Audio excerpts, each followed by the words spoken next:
tenant with an ex-Mormon moment. How many of you have friends or family members who think that you left the church so that you could drink and smoke and prostitute on street corners? Sound familiar? Well, today we're going to be talking about a vice that's almost as bad: coffee.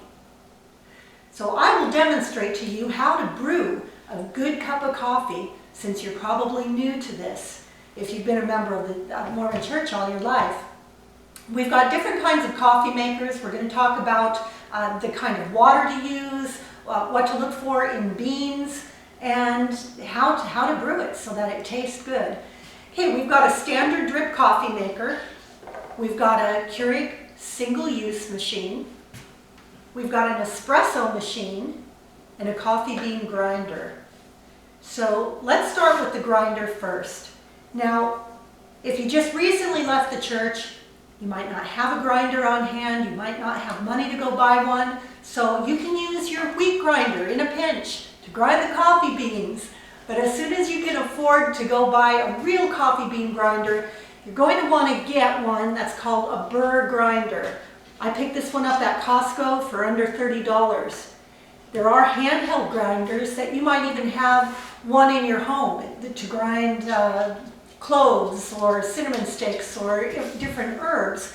It has a small blade.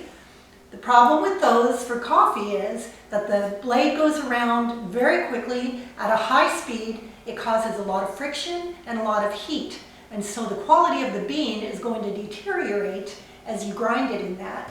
With a burr grinder, it cuts down on the heat and friction, and you'll end up with a ground that's very well suited for making homemade coffee. So that's that. I would suggest, if you're just starting out, that you start out with either, actually with both, a Keurig and a drip maker, okay? I'll demonstrate how to make drip coffee first. Here we go. Oh, here, crap. Hang on. If this wasn't the fourth time I tried making this video, I probably would have paused it. Water. Water is very important, of course, unless you want to chew your beans. And they actually have chocolate-covered espresso beans, and they are very, very tasty. But for drinking coffee, you're going to want to use good water.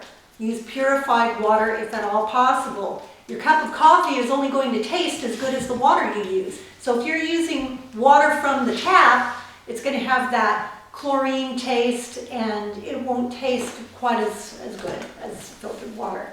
So that's what you want to do to start with. Now, you'll notice, if you buy a simple coffee maker, you don't have to get one this elaborate. You can pick one up for about $15 to $20 at Target or Walmart, and you'll have a glass carafe, and the numbers for the level of the water will be on the actual carafe. Now on this coffee maker, right along the side, it lists the numbers up to 10 cups of coffee.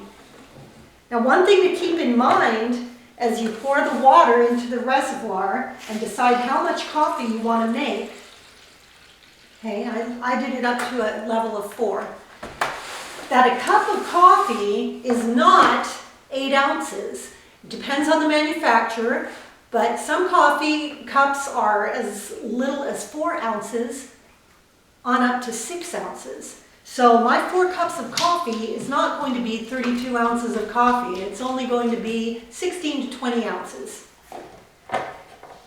Now, this one here comes with a wire mesh basket. You can use, a lot of coffee makers have filters, paper filters. The reason I like to use the metal mesh is because it makes the coffee grounds retain the natural oils that are in the coffee beans, and it makes for a fuller flavor coffee. If you use a paper filter, which is fine, it absorbs most of those oils. So what we're going to do is we're going to go over here and grind some beans, maybe. Helps to plug it in. There we go.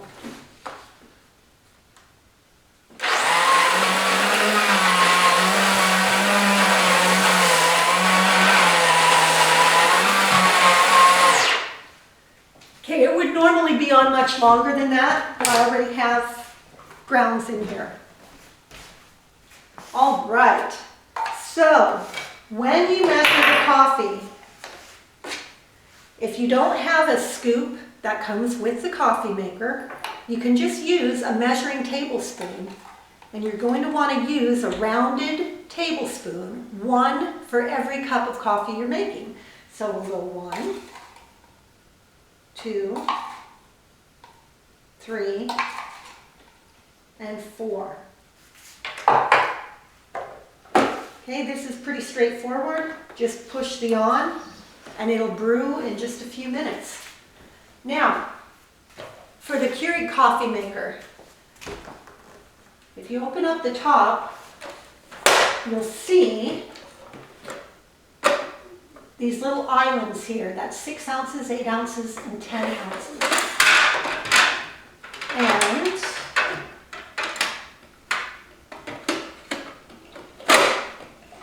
don't worry, the slapstick humor is free of charge. What we're going to do is you open up the top, turn it on, and you're going to pour enough water in there to cover one of those little islands. So I like to do it for 8 ounces.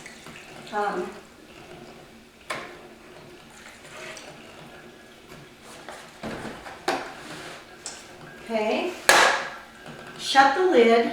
Now when you lift up the handle, the water drains into the reservoir. This one has an old cup in there.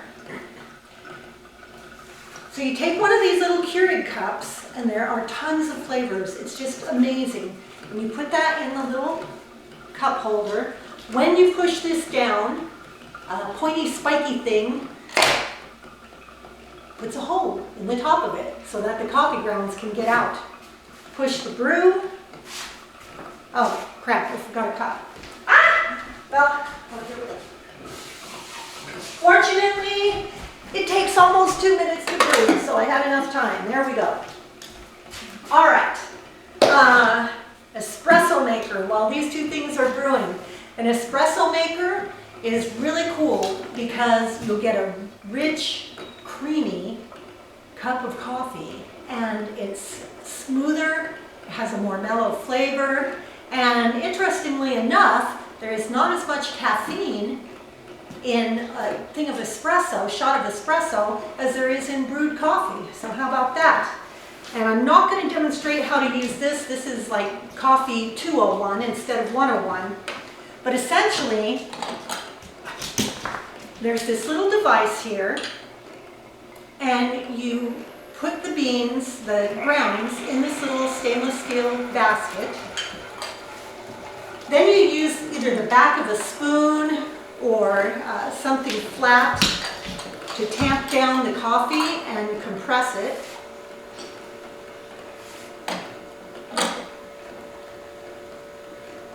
And when you turn it on, it shoots the water at a very high pressure through the grounds.